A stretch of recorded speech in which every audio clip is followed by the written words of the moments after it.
Who are you and where are you going? I'm Henry, son of the Skalitz blacksmith. I'm going to see my liege, Sir Radzig Kabila of Dvoyets. Of course you are, lad, and I'm the Pope. What do you want from his lordship, and what makes you think he'll see you?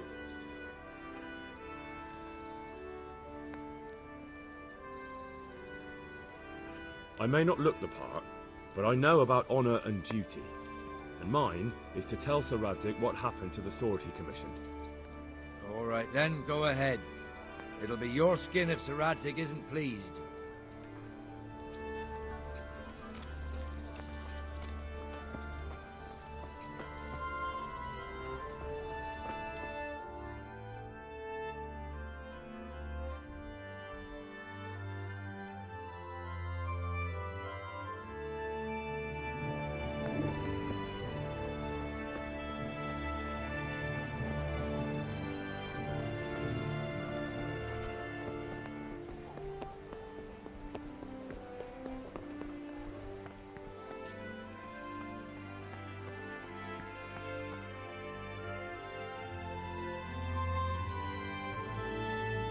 That be the smith's son, Hal?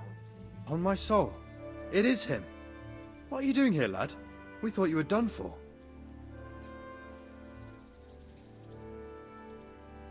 Bandits attacked me in Skalitz.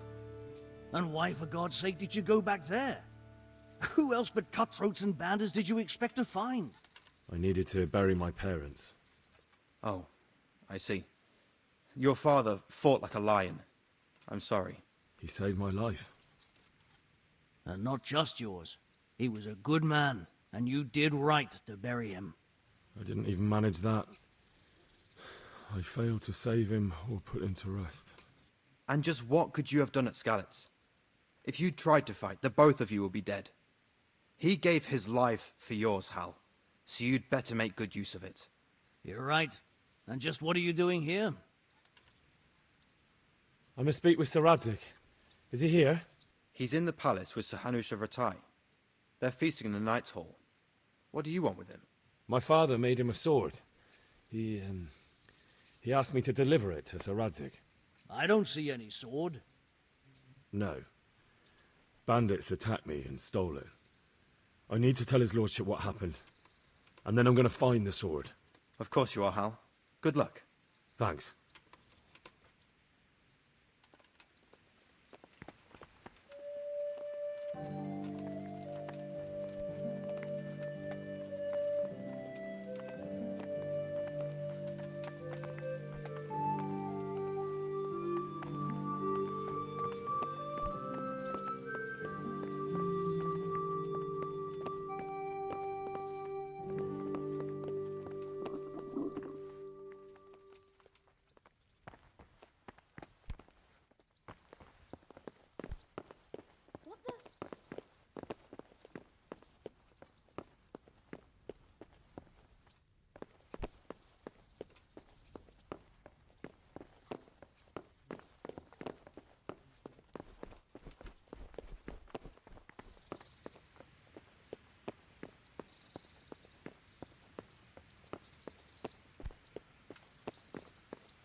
Your Graces, I have to tell you in all seriousness that this land of ours is in the shit.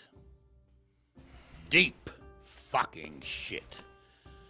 Don't you agree? I might not have put it as eloquently as you, Hanush, but I've been driven out of my own castle, so I'm hardly going to disagree. Indeed. But Pirkstein is yours for as long as you need it.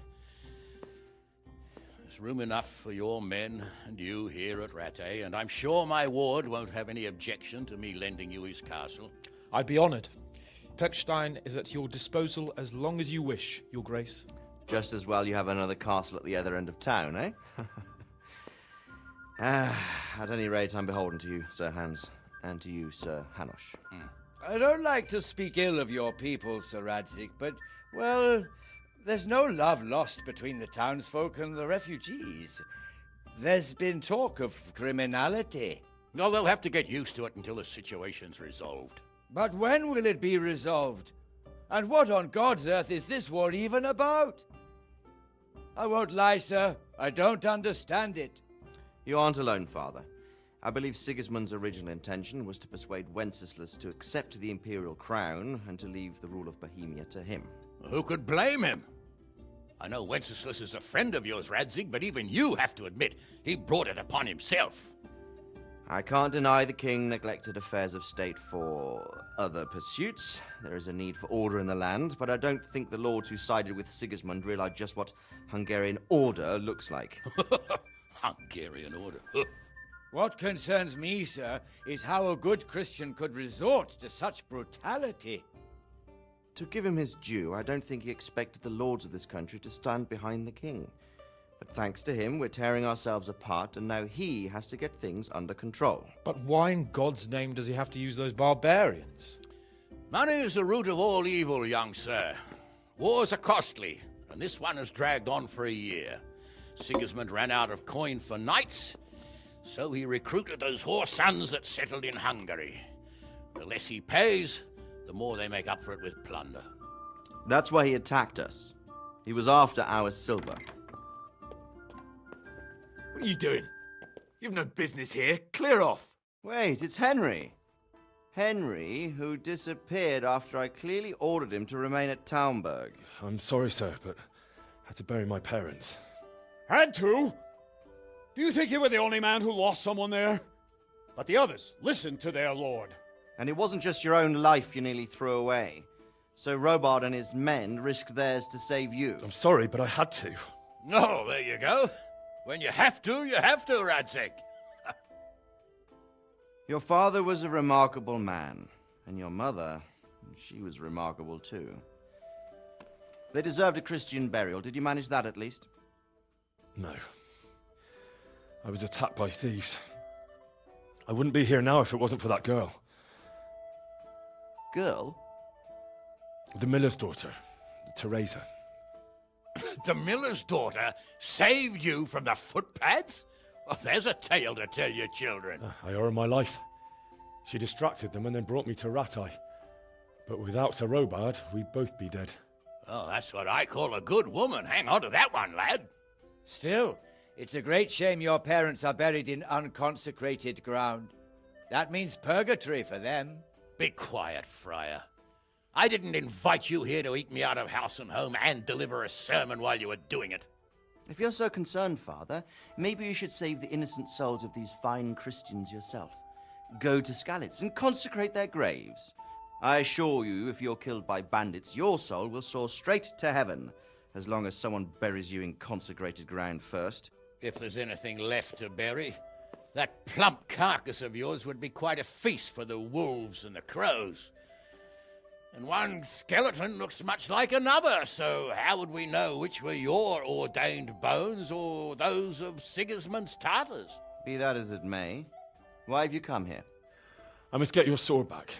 Sword? My sword hangs here at my side. No, the sword my father forged for you. One of those thieves stole it from me.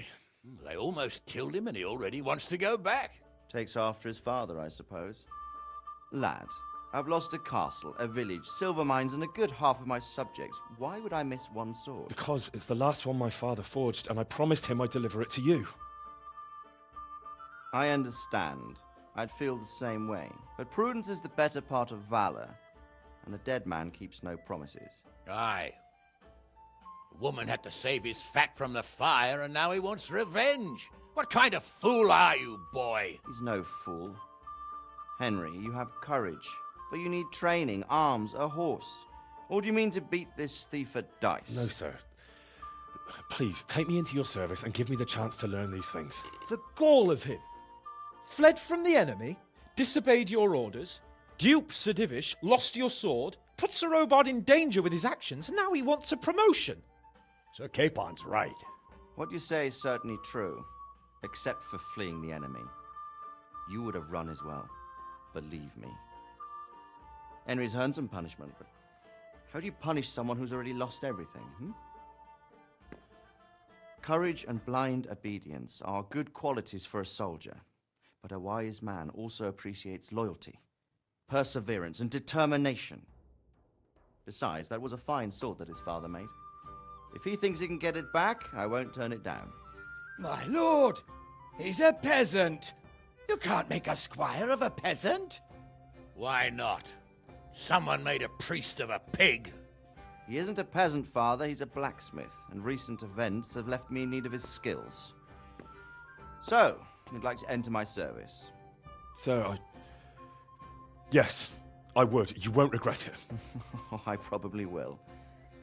I'm doing this for your father, lad. Don't disappoint me. Oh, fortune has finally smiled on you today, lad. Make the most of it.